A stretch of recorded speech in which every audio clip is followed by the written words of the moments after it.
ಪಟಾಲಮ್ಮ ತಾಯಿ ಶರಣು ಪಟಾಲಮ್ಮ ತಾಯೇ, ಪಟಾಲಮ್ಮ ತಾಯಿ ಶರಣು ಪಟಾಲಮ್ಮ ತಾಯೇ, ಶ್ರೀ ಶಿವಕೋಟೆಯ ಸಿರಿದೇವತೆಯೇ ಪಟಾಲಮ್ಮ ಶರಣು.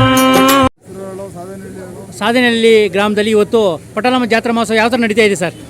ಬಹಳ ಚೆಂದ ನಡೀತಿದೆ. ಪೂರ್ವಿಕರ ಕಾಲದಿಂದ ಅನಾದಿ ಕಾಲದಿಂದ ಪಟಾಲಮ್ಮ ತಾಯಿ ನೆಲೆಸಿರೋದ್ರಿಂದ ನಮ್ಮೂರು ಸಾಧೇನಹಳ್ಳಿ ರಥ ಹೊಡ್ಕೊಂಡು ಹೋಗಿ ಅಲ್ಲಿ ಬಿಟ್ಟು ನಾವು 8 ದಿವಸ ಜಾತ್ರೆ ಆಚರಣೆ ಮಾಡ್ತೀವಿ.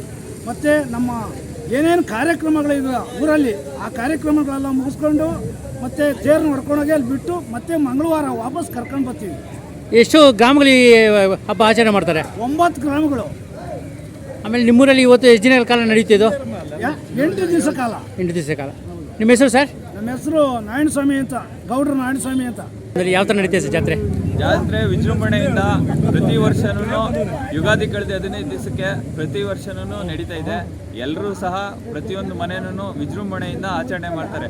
ಒಂದೊಂದು ಊರಲ್ಲಿ 5 ವರ್ಷಕ್ಕೊಂದ್ಸಲ 3 ವರ್ಷಕ್ಕೊಂದ್ಸಲ ಮಾಡೋದಕ್ಕೆ ತಿಂಗಳಾಡ್ಕೊಂಡಿರ್ತಾರೆ. ಆದರೆ ನಮ್ಮೂರಲ್ಲಿ ಪ್ರತಿ ವರ್ಷನೂ ಏನಿಲ್ಲ ಅಂದ್ರೆ ಒಂದು 200ರಿಂದ 300 ಮರಿ ಕಡ್ದು ದೇವ್ರಿಗೆ ಬಲಿ ಕೊಟ್ಟು ಊರು ಸುಭಿಕ್ಷವಾಗಿರಲಿ, ನೆಲ ಮಳೆ ಜಲ ಎಲ್ಲ ನೀಟಾಗಿ ಚೆನ್ನಾಗಾಗಲಿ, ಬೆಳೆ ಆಗಲಿ ಅಂತೇಳಿ ಕೇಳ್ಕೊಂಡು ಪಟಾಲಮ್ಮನ ದೇವಸ್ಥಾನದ ಜಾತ್ರೆನ ವಿಜೃಂಭಣೆಯಿಂದ ಮಾಡ್ತಾ ಇದ್ವಿ. ನಿಮ್ಮ ಹೆಸರು ಸರ್? ಧ್ರುವ ಕುಮಾರ್ ಅಂತ ಮಾಡ್ತಾ ಇದ್ದೀವಿ ಸರ್.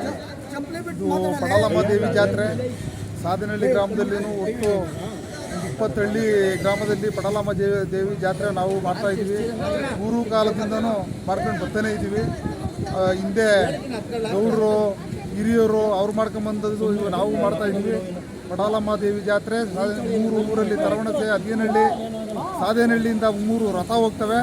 ರಥ ಹೋಗಿ ಪಟಾಲಮ್ಮ ದೇವಸ್ಥಾನದಾಗ ಅಲ್ಲಿ ಬಿಡ್ತೀವಿ. ಬಿಟ್ಟು ಒಂದು ವಾರ ಇರ್ತದೆ. ವಾರದಿಂದ ತಿರುಗಿ ವಾಪಸ್ಸು ಮಂಗಳವಾರ ವಾಪಸ್ ಬರ್ತೀವಿ. ಇದು ಇತಿಹಾಸದಿಂದ ನಾವು ಬಿಡ್ದಾನು ಬಡವರಿರಲಿ, ಸಾಹುಕಾರರಿರಲಿ, ಬರಗಾಲ ಇರಲಿ ಅಂತ.